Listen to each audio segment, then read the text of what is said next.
you house hacked, except you farm hacked. Right. Hello and welcome to Pillars of Wealth Creation, where we talk about creating financial success with a special focus on business and real estate. I'm your host, Todd Dexheimer. Now, let's get to it. Hello, welcome back to Pillars of Wealth Creation. I'm your host, Todd Dexheimer. With me, excited to have Paul Windemuller. Paul, how are you doing today? Doing great. Great to be here. Yeah, good to have you. So I'm going to say like three things about you, and I'm going to let you explain kind of what you got going on. But I want to dive into a lot of different stuff. So you are a farmer. You were in New Zealand. We're going to dive into that story. You lived in New Zealand, a farming. Like, I didn't think of New Zealand as a place to go think about farming, but hey, that's where you went. I think the coolest thing is you got 6 kids. Is that right? Yep. Man, 6 6 kids. Yep. kids. I And we came from a homeschool 'em, family. so Do you? That's yeah. good. That's good. I came from a family of 6 kids. I'm the youngest of 6. So I saw that number. I was like, whoa, that's huge. That's really cool. Anyway, so with that said, why don't you just tell our listeners a little bit about who you are and what you're doing today? Yeah. So I am from West Michigan, um, and grew up here, was raised here. My parents owned a farm equipment dealership for the first part of growing up, and then my dad sold out of that, and then ended up doing some other businesses as well. Um, so I kind of grew up around agriculture, grew up out in the country. We didn't have a farm, but lived on some acreage and just enjoyed going outside and being outside, and worked for a lot of the neighbors that were farmers. So that's kind of how I grew up. Just really enjoyed that. Me and my brother grew up at one point in early high school. We grew 7 acres of vegetables, and just always was looking for a business. Sold firewood, grew hay, you name it. I was trying to make a buck doing something ever since I was a little kid. So that's just kind of my mentality. Went to Michigan State for college, got a degree in agribusiness management, and that's kind of where I first got the opportunity to go to New Zealand. I studied at Lincoln University in New Zealand for 1 semester during that time, and studied dairy production there. And then once I graduated, I got a sales job. Actually, I had that while I was in college as well. Worked for a great company selling crop protection chemicals throughout the Midwest, just traveling around doing sales for them. Really enjoyed that. And then after that experience, I was in that for a while, making really good money, and looked at my wife one night and said, "Hey, honey, what do you think about moving to New Zealand again?" And or going back there. She hadn't come with me when I went the first time, and I was really itching to get back there, and ended up having a great mentor through that experience, who was a great businessman, had a lot of investment real estate as well outside of agriculture. Just a really good business-minded guy who mentored me ever since college. So then we moved back from New Zealand 2012. So just over 10 years ago, we had $2,000 to our name when we stepped off the airplane. We didn't have a place to live, and I didn't have a job. So that was just over 10 years ago. And since then, we built up a dairy farm from scratch. My wife and I, we bought a old rundown farm and kind of resurrected it, and then built a couple of new state-of-the-art facilities on it, with fully automated milking robots and temperature or climate controlled barns, and grew that from 30 cows when we first started to now we're milking 250.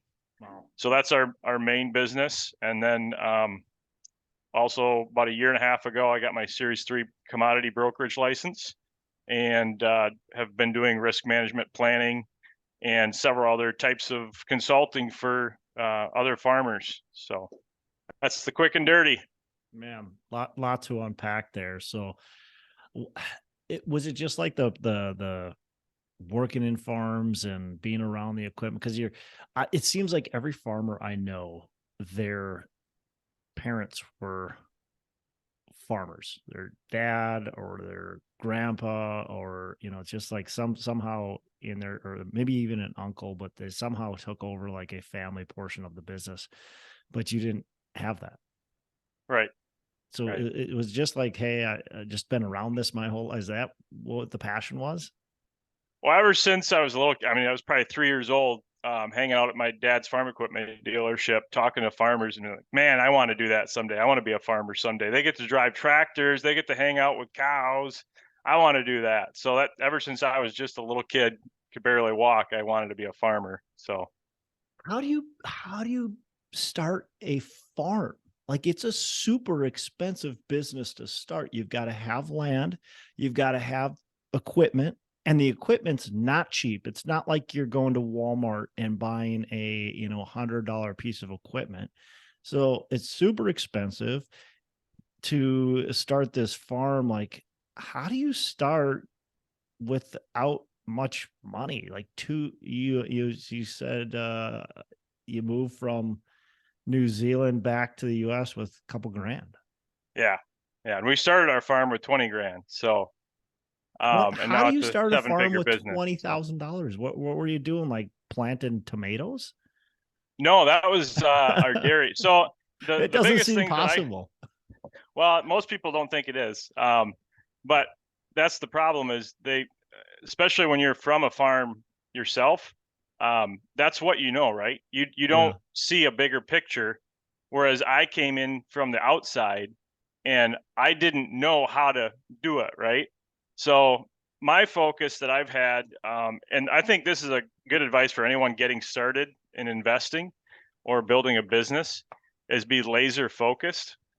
So I started with 30 cows. I literally leased them from a neighbor that was overcrowded and had too many cows. They couldn't get them all through their parlor. So I leased cows from them. I built a homemade parlor on our farm and started with those 30 cows that I leased. So I got into it for very little money because I was helping somebody else solve a problem. Yeah. And I had another neighbor that had the equipment, and I said, hey, if you could mix feed for me, if you could haul my manure for me, I'll pay you X amount per day. And that's what they did, and they loved it because they got extra income off the same equipment that they had, and that's kind of how we got started. So and I just focused on milking cows. I didn't focus on raising young stock, which is usually another enterprise that dairies have. I didn't focus on raising crops. I bought all my feed in because I really enjoyed making deals and buying feed. So I didn't have all the equipment that comes with raising crops. I didn't have to go out and buy a bunch of land. And we lived on our farm. So, I mean, our house payment was basically our farm payment. And during the whole first 8 years as well of starting our farm, I had a W-2 job. So I would plow in a lot of that money just to keep our farm growing. Yep. So we lived off about 50% of what I made from my W-2, and then the other 50% went back into the farm. And when you do that's a great way, by the way, to start any business, is have right. your W-2. Live off of as little of your W-2 as possible and use every last penny to plow back into your business and just continue to do that until you build up to a certain point where you can go, okay, now this can support us ourselves. Right. And people don't realize the tax benefits to that either. I mean, I don't know if I want to say it too loud. I don't really pay taxes because, especially during that period of time, because I was reinvesting that, and there's so many tax benefits to agriculture that I was able to continue to grow the business and put the money I would have paid from taxes from my W-2 job into growing our farm. But it's important in taxes. You look, the government rewards those who are willing to take the risk and to create something that's going to be beneficial to the country. That's just how it is. And so the government says, hey, if somebody's willing to take the risk and build an ag business, that's going to benefit the entire country, and we're going to reward them for it. Right. It's just like multifamily housing or gas and oil, right? Yep.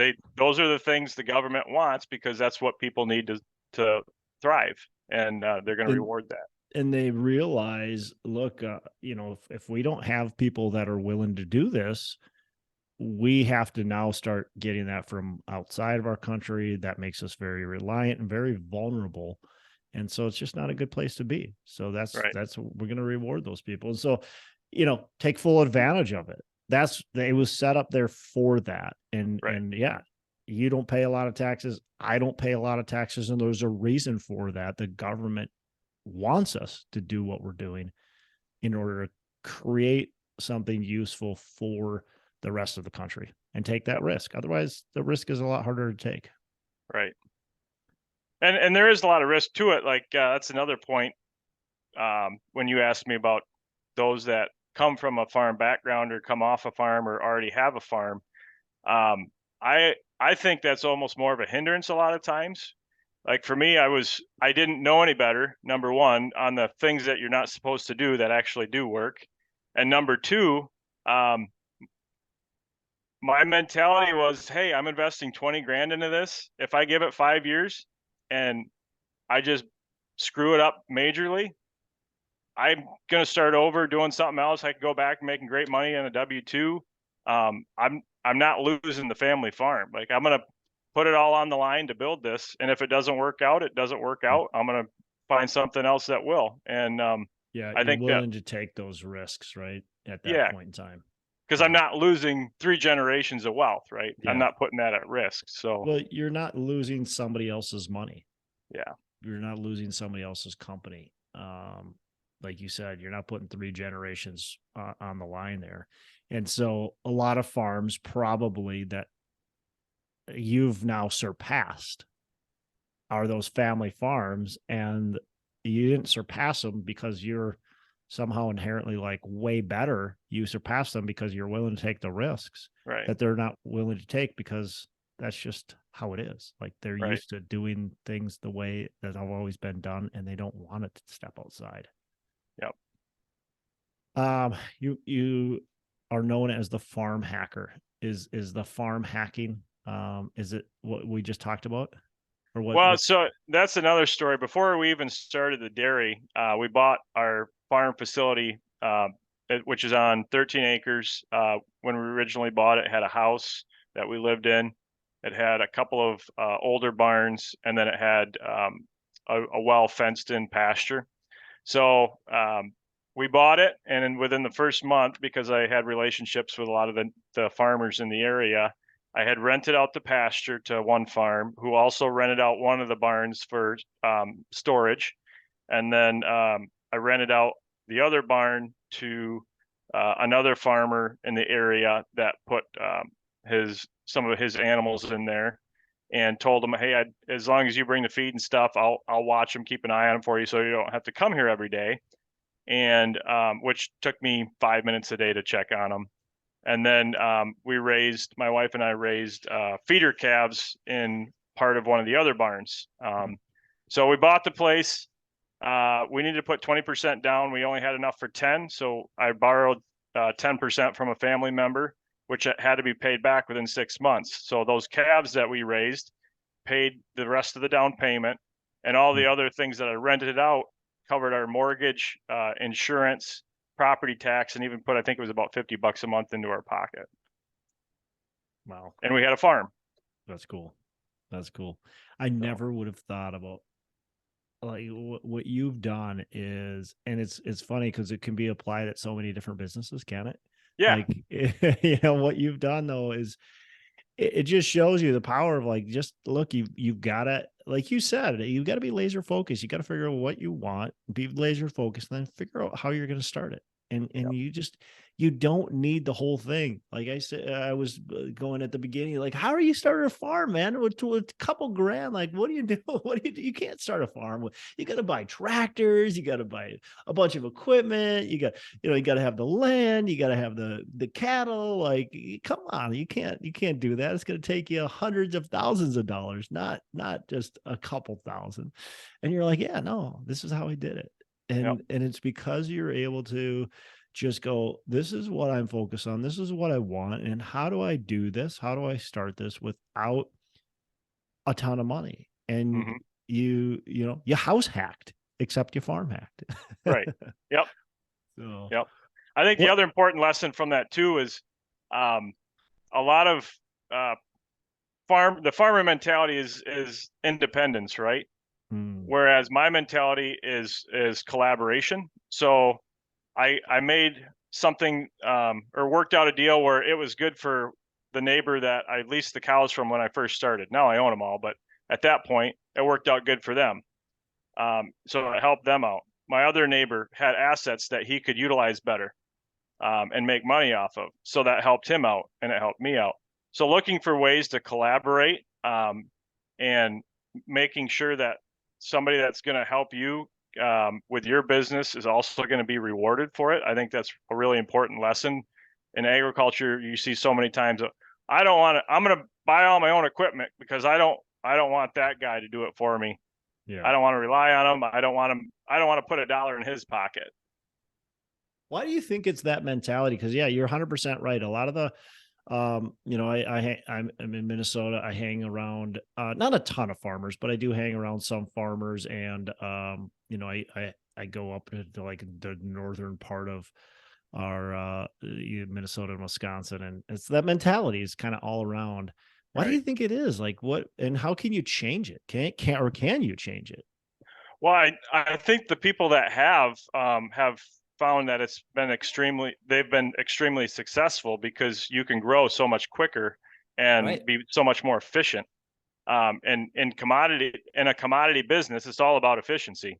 That's what it boils down to, is cost of production and efficiencies. So I think it's just that whole culture of independence that built the American rural society in the past, which is a great thing. It's almost gone too far to the point, and with the economics in farming today, I think it's become more of a hindrance than help. Yeah, a guarded mentality, almost. You know, we don't want anybody to take our crops or whatever it is. Right. Anyway, so in 2021, you started Open Sky Agribusiness. What's it's a consultancy business. What's that? What does it do?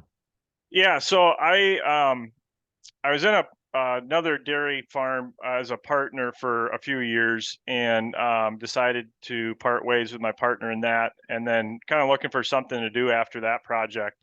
And I had a lot of farmers saying, "Hey, I'm interested in having you help me, you know, figure out if I can improve my operations somehow." Or they knew I was really into looking at the markets and forward contracting milk and feed.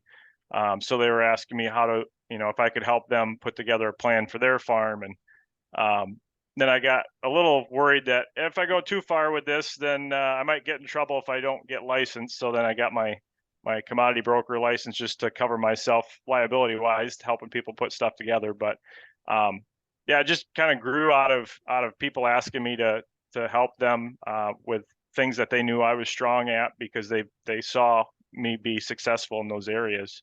And now it's grown into helping other companies. Like I work with a few different digester companies, methane digesters, that look at putting projects on farms, helping analyze the financial feasibility of the farms that they're looking at investing at, just to make sure that they're going to have the longevity for the life of the project. And I've done, several other types of, you know, helping design facilities for farms, and kind of a broad range of things. And I really enjoy that, just to be able to utilize my knowledge and skills that I've gained over my career and help other people. That's a really big thing for me. Is that a company that you're gonna grow and scale and maybe bring on more consultants, or is that something that you've thought of?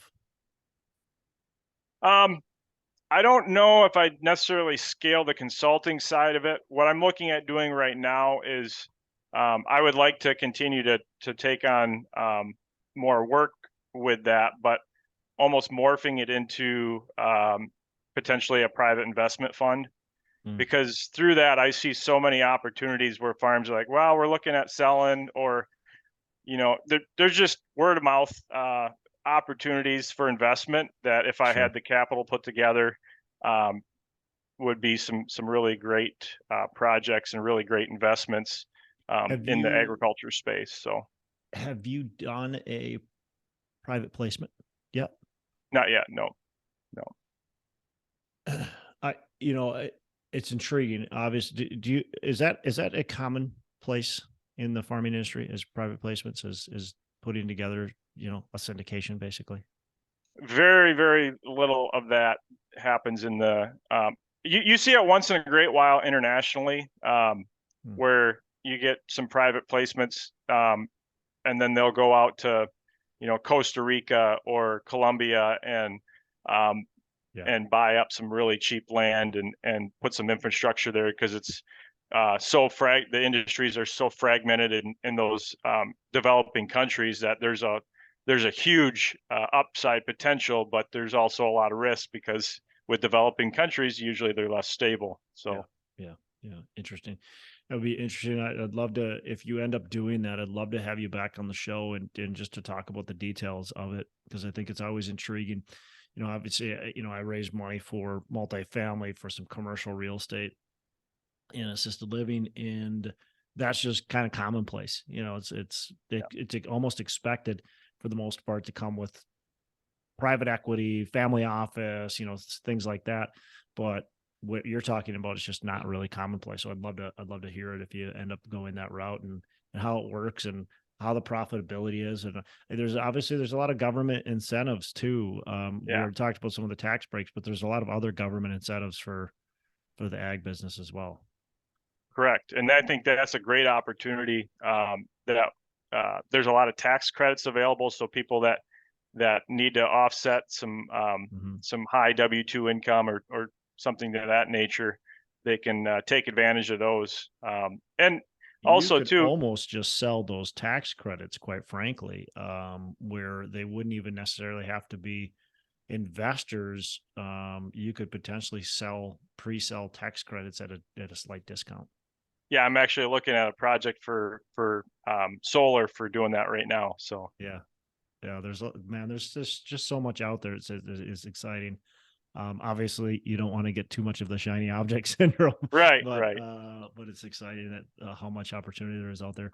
Let's talk about scaling. You've done a good job, obviously, scaling. You started from nothing, right? And you've scaled up. What are like a couple keys to your success, and how you scaled? I think number one we already talked about is collaboration. I wouldn't have been able to scale if it wasn't for that. For sure. I mean, I would have had to invest in probably another $500,000 in equipment, and cows before I had the cash to be able to do that, and had the critical mass to be able to make those investments. So that's number one.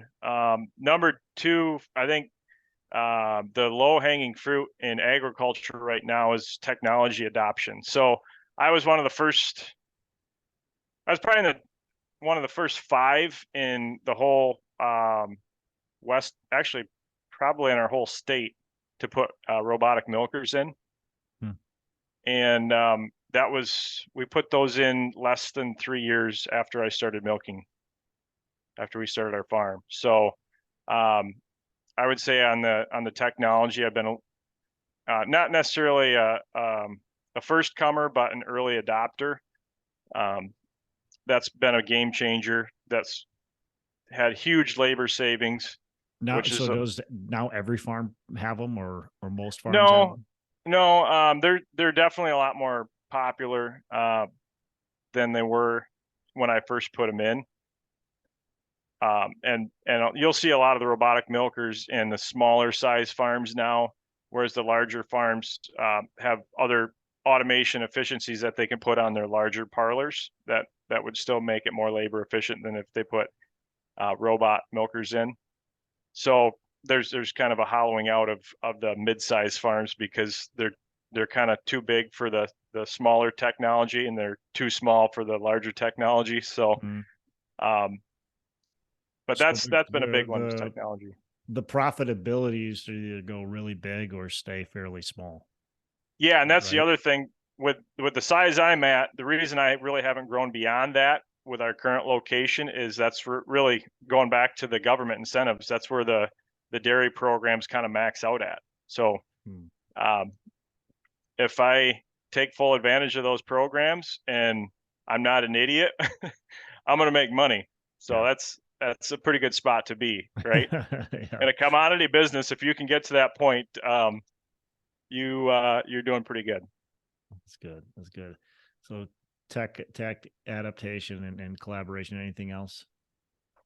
Um, I think just having the vision of where you really want to go in the end is important too. And that's one thing I'm honestly struggling with right now is where do I go from here?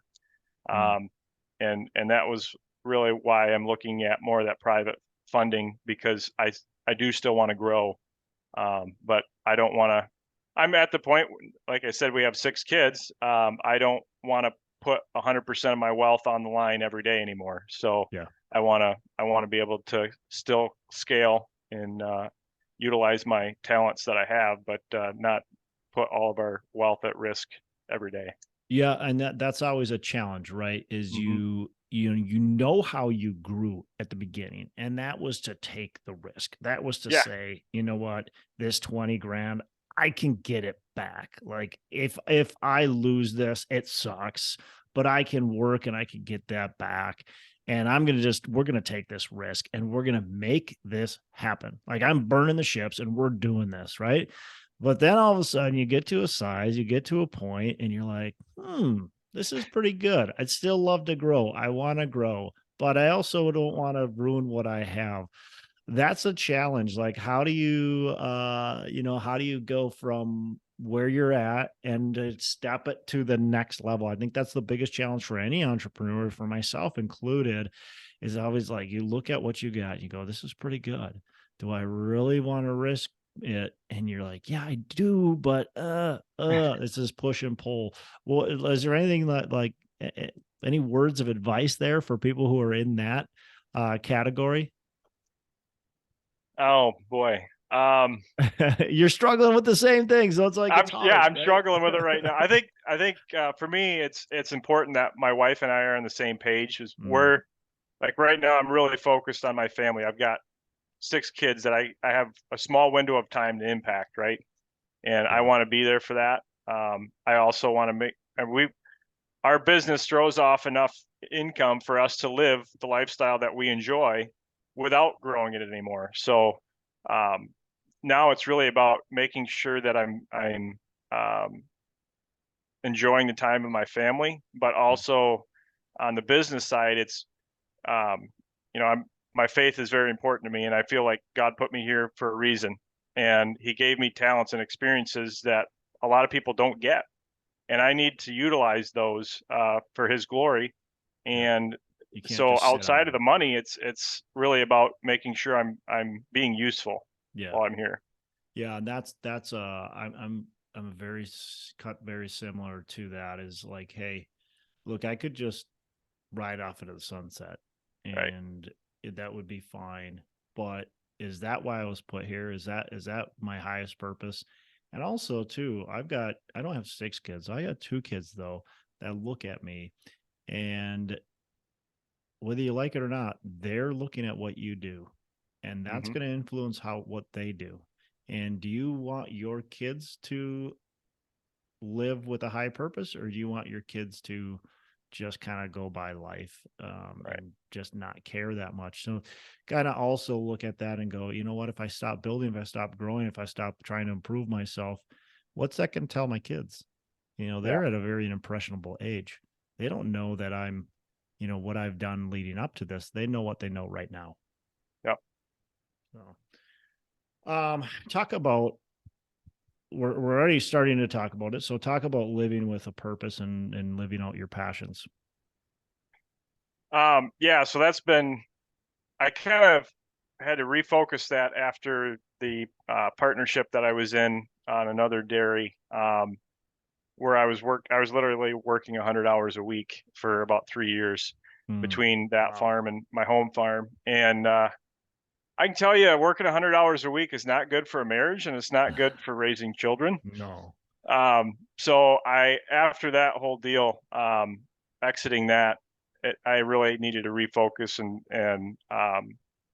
and readjust my priorities. I would tell everyone what my priorities are: the faith, family, and financial freedom. And then you go throw 100 hours in. Yeah. Mm-hmm. So obviously I wasn't aligning with my values with what I was actually doing. So that was something that I really struggled with after that.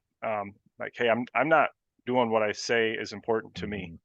And so I spent really the last probably year getting clearer on what that means, and creating opportunities to spend with my family, and I've been doing a lot of volunteer work and doing stuff through our church, doing stuff in our community to really try and realign with my values that I said I believe. So that's been really important.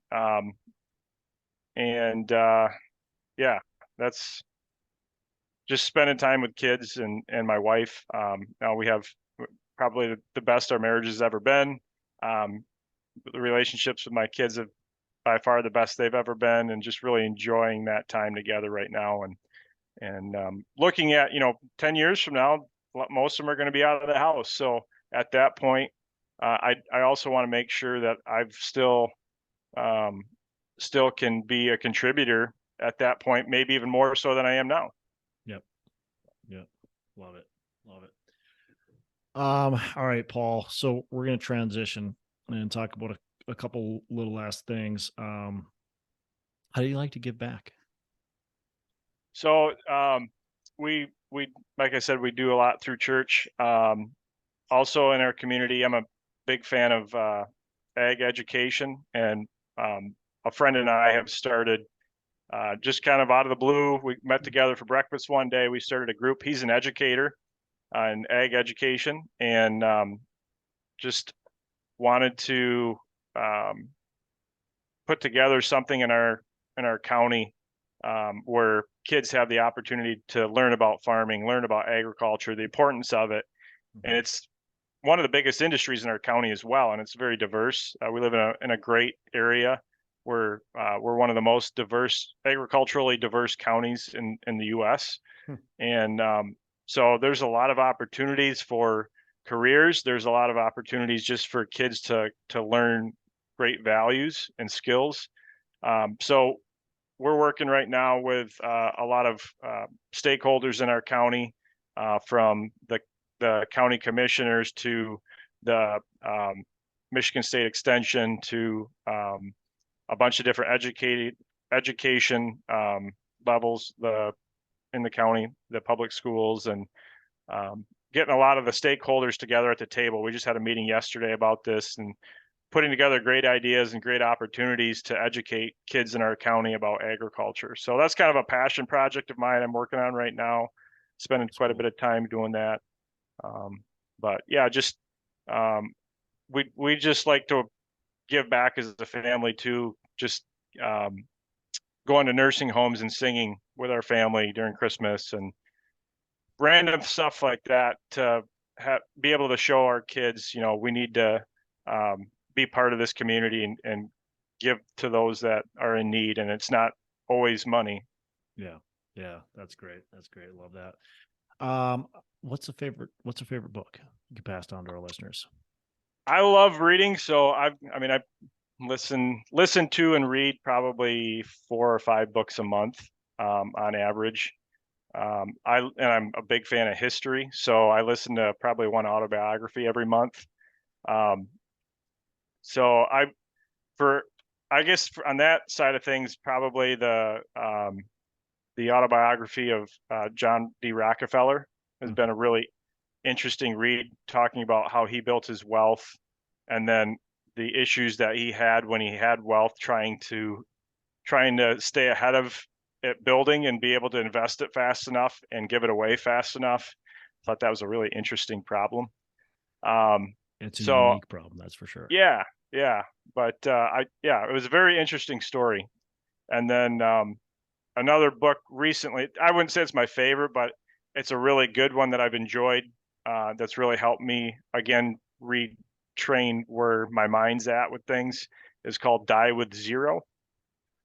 That really helped me look at, hey, I've got a bucket list of items that I want to do as in my life and with my family, and understanding, some of those things I can only do at a certain stage of my life, and I need to kind of get the ball rolling on a few of those. Yeah. And some of them I can look at, well, I can do that when I'm 50 or 60, and it's not the end of the world if I don't get to that until then. So I thought that was a great concept from that book, and just the whole concept of, I've always been very frugal since we started with nothing, and it's hard for me sometimes to spend money, and that's something that not overly spend, but just really enjoy the fruits of our labor a little bit more. Yeah, definitely. All right, last question. What are your 3 pillars of wealth creation? Oh boy.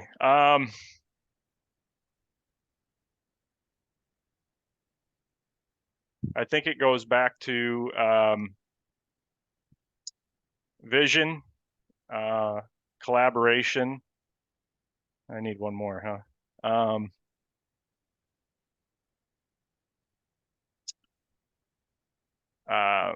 Probably something to do with mindset.